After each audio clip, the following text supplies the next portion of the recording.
السلام عليكم ورحمة الله وبركاته. أهلا وسهلا بكم. فيديو النهاردة هنتكلم عن اللاعب السنغالي بولي سامبو المرشح بقوة للنادي الأهلي، وهركز على نقاط مهمة. ولكن قبل ما نبدأ ما تنساش تعمل لايك ومتابعة عشان يوصلك كل فيديوهاتنا. طيب، بولي سامبو عنده 24 سنة، مركزه مهاجم صريح، بيلعب لفريق الوداد المغربي، جنسيته سنغالي، طوله 183 سنتي، والقيمة التسويقية 500 ألف يورو. لجنة الكرة في النادي الأهلي رشحت الدبابة سامبو لتدعيم خط هجوم الفريق، وبالفعل تم التواصل مع وكيل اللاعب من أجل معرفة موقفه. سامبو أبدى موافقة مبدئية بالانتقال إلى القلعة الحمراء، ولكن بشرط التقدير المادي.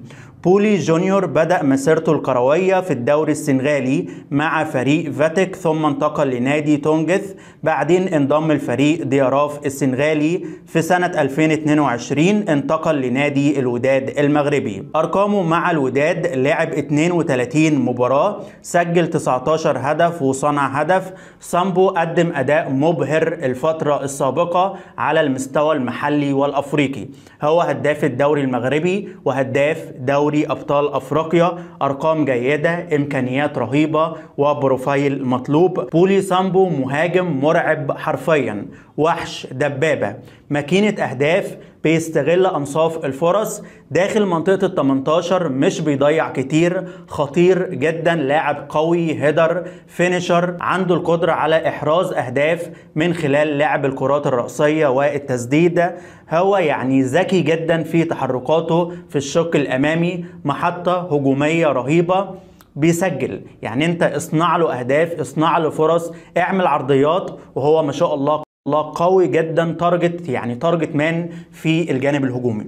خلي بالك، فريق الوداد المغربي اشتراه بمبلغ 155 ألف يورو. هم ما عندهمش مشكلة على بيعه، وأكيد هيكسبوا فيه. يعني الوداد فريق استثماري، اشتروه قبل كده بمبلغ قليل، والفترة الجاية هيعرفوا يسوقوه. اللاعب ده على رادار النادي الأهلي، من ضمن اللاعبين المرشحين. اتكلمنا قبل كده عن هنوري وموليكا واللاعب لابا كوجو، والنهاردة بنتكلم عن اللاعب بولي سامبو، الوحش، الدبابة، المرعب. أرقام جيدة، بروفايل مختلف، مطلوب. يعني هو ده المهاجم اللي يحتاجه النادي الأهلي. النادي الأهلي محتاج مهاجم قوي، مهاجم سوبر بجودة عالية، كواليتي عالي. طبعا سامبو يعني شفناه كلنا، عنده الخبرة الإفريقية في الدوري السنغالي وفي الدوري المغربي وفي دوري أبطال أفريقيا قبل كده. خلي بالك، شارك مع فريق تونجث في دوري أبطال أفريقيا، واللاعب مستواه تطور جدا الفترة السابقة. عنده 24 سنة، يعني يعتبر صغير في السن، مش كبير، ولكن بيمتلك إمكانيات عالية.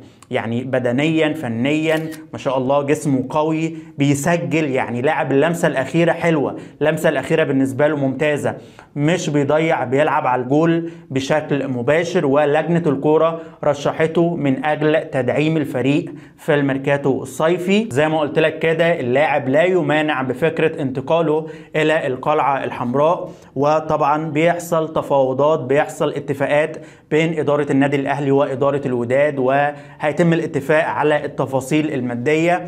هنشوف اللي هيحصل الفترة الجاية. ولكن الملحوظة المهمة إن فريق الوداد فريق استثماري، يعني عادي بيشتروا لعيبة من إفريقيا وبعد كده يبيعوهم بقى للدوري المصري، للدوري السعودي، لأي فريق الأهلي محتاجه. وهيحصل تفاوض بشكل رسمي إن شاء الله الفترة الجاية. ده بخصوص المهاجم بولي سامبو.